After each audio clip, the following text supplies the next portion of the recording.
মানুষের প্রত্যাশা কি থাকে জানেন? একটু ভালো থাকা, একটু সুখে থাকা। সেই সুখটা কেউ ভাবে টাকায়, আবার কেউ ভাবে শুধু ভালোবাসায়। যাদের টাকা আছে তারা খোঁজে সুখের সন্ধানে, আর যারা সুখে আছে তারা খোঁজে টাকা। কিন্তু দুইটার কম্বিনেশনে সুখ হয়। টাকা দিয়ে যেমন সুখ কেনা যায় না, তেমনি টাকা ছাড়া কেউ সুখেও থাকতে পারে না। মানুষ খোঁজে নিজের ভালো থাকাকে, নিজের ভালো লাগাকে খুঁজতে থাকে, খুঁজতে খুঁজতে খুঁজতেই থাকে। কেউ খুঁজে পায়, আবার কেউ খুঁজতে খুঁজতেই মিলিয়ে যায়।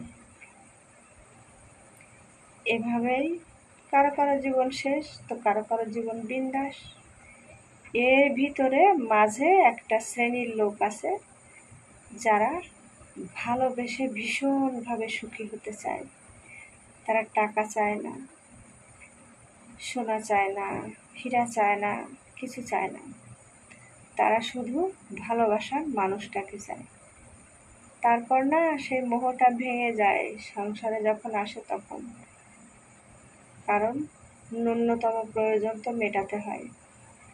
ভালোবেসে সুখী থাকা যায় না, আবার টাকা দিয়েও সুখে থাকা যায় না। সুখটা হচ্ছে আপেক্ষিক। আপনি কিসে সুখী হলেন সেটা কিন্তু আপনি নিজেও জানেন না, আমরা কেউ জানি না যে আমরা কখন, কে, কিভাবে, কোথায় সুখী হব। কোথায় আমাদের সুখ লেখা আছে, কিসে আমরা খুশি।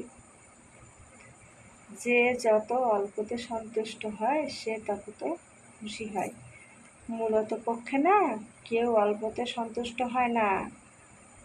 তারা ঝামেলায় যেতে চায় না, তাই ধারণা করে নেয় বা ভান করে যে আমি অল্পতে সুখী আছি। কিন্তু ভিতরে ভিতরে কিছু উচ্চাকাঙ্ক্ষা, কিছু চাওয়া তো সবার থাকে। সেই ভালোবাসার মানুষগুলো বা সেই ভালোবাসার মানুষটা যার স্পর্শের জন্য ব্যাকুল, সময় যদি কখনো তাকে সরিয়ে নেয় তাহলে তার থেকে কষ্ট জীবনে আর কি আছে।